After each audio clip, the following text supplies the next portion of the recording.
প্ৰথমতে আপোনালোক সকলোলৈকে নমস্কাৰ জনাইছোঁ। আজি মই আপোনালোকৰ আগলৈ মাছৰ মুৰি ঘণ্টৰ এটা ৰেচিপি লৈ আহিছোঁ। আশা কৰোঁ আজিৰ মোৰ ৰেচিপিটো আপোনালোকে চাই ভাল পাব, আৰু যদি ভাল পায় তেনেহ'লে লাইক এটা কৰিব, কমেণ্ট কৰি জনাব কেনেকুৱা হৈছে, লগতে মোৰ চেনেলটো ছাবস্ক্ৰাইব কৰিবলৈ নাপাহৰিব। তেতিয়াহ'লে আহকচোন মাছৰ মুৰি ঘণ্টৰ ৰেচিপিটো বনাবলৈ আৰম্ভ কৰোঁ। মাছৰ মুৰি ঘণ্ট বনাবৰ বাবে মই মাছৰ মূৰ লৈছোঁ। এতিয়া মই ইয়াত হালধি নিমখ দি ভালদৰে সানি ল'ম। মই হালধি দিছোঁ,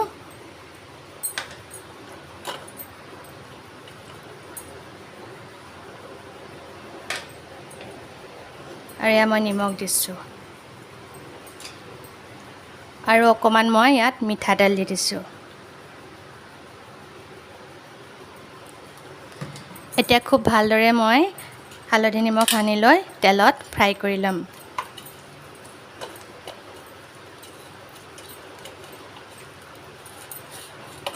এতিয়া মাছৰ মুৰ্গীডোখৰ মই তেলত ভালদৰে ভাজি ল'ম। এতিয়া মই কেৰাহীতে মিঠাতেল লৈ লৈছোঁ। তেলখিনি খুব ভালদৰে গৰম কৰি লৈ ইয়াত মাছৰ মুৰ্গীডোখৰ মই প্ৰথমতে ভাজি ল'ম। তেল গৰম হৈ গৈছে, এতিয়া মাছৰ মুৰ্গীডোখৰ মই দি দিছোঁ।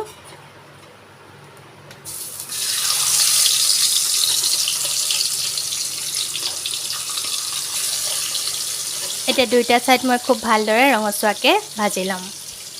মাছৰ মুৰ্গীডোখৰ এইদৰে মই ৰঙচুৱাকৈ এতিয়া ভাজি ল'লোঁ। এতিয়া মই সেই তেলতে মই এখিলা তেজপাত দিছোঁ, আৰু এটা শুকান জলকীয়া দিছোঁ।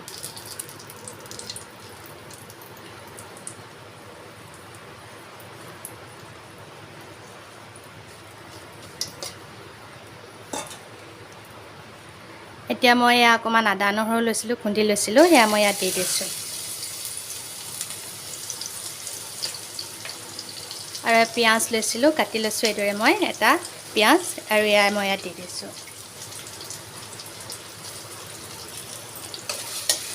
এতিয়া মই অলপ সময় ভাজি ল'ম, আৰু অকণমান পিঁয়াজখিনি ৰঙচুৱা হ'বলৈ দিম।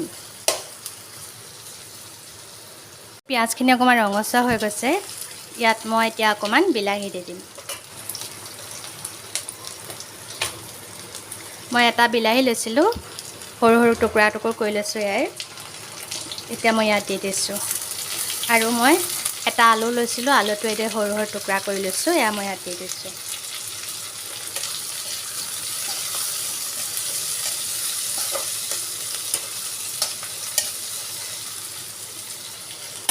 এতিয়া মই এইদৰে লৰাই লোৱাৰ পিছত ইয়াত এতিয়া মই অকণমান হালধি পাউডাৰ দিছোঁ, কম পৰিমাণে দিছোঁ।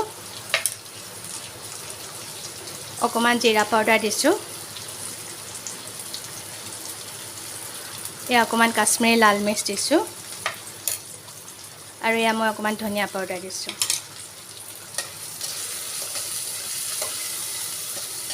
এতিয়া ইয়াত মই আন্দাজমতে নিমখ অলপমান দি দিম। মই আধা চামুচৰ জোখত নিমখ দিছোঁ।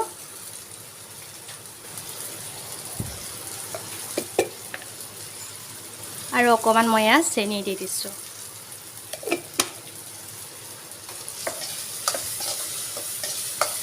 এতিয়া মই অকণমান সময় এইদৰে লৰাই ল'ম, আৰু এতিয়া ইয়াত মই চাউল দিম।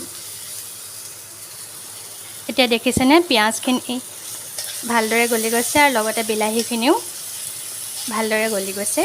এতিয়া ইয়াত মই চাউল দি দিম।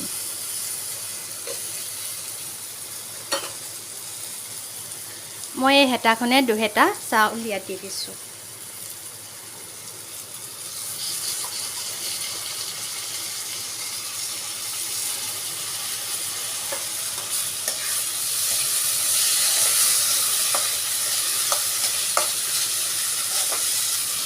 এতিয়া খুব ভালদৰে এইদৰে মই মিলাই লোৱাৰ পিছত ইয়াত অলপমান মই পানী দি দিম।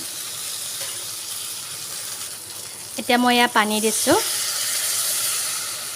বহুত বেছি পানী দিয়া নাই, কাৰণ চাউলখিনি আগতীয়াকৈ মই আধা ঘণ্টামান সময় তিয়াই ৰাখিছিলোঁ। এতিয়া মই ঢাকন মাৰি উতল আহিবলৈ দিম, আৰু চাউলখিনি ভালদৰে সিজিবৰ কাৰণে ঢাকন মাৰি দিম।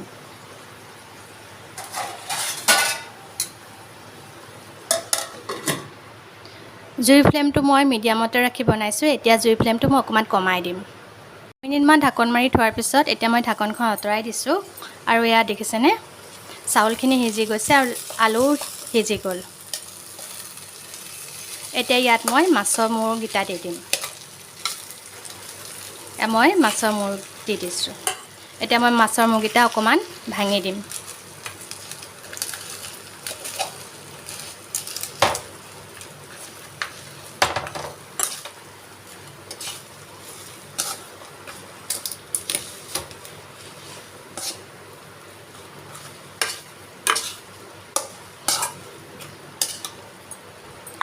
আৰু এতিয়া ইয়াত মই 1 চামুচৰ জোখত অকণমান ঘিউ দি দিছোঁ।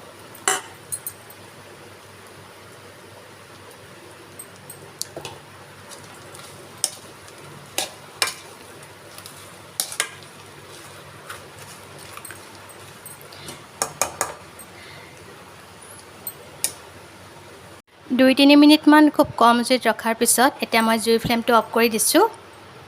আশা কৰোঁ আজি আপোনালোকে মোৰ মাছৰ মুৰি ঘণ্টৰ ৰেচিপিটো চাই ভাল পালে, আৰু যদি ভাল পাইছে তেনেহ'লে লাইক এটা কৰিব আৰু কমেণ্ট কৰি জনাব কেনেকুৱা হৈছে। লগতে মোৰ চেনেলটো ছাবস্ক্ৰাইব কৰিবলৈ নাপাহৰিব। ধন্যবাদ।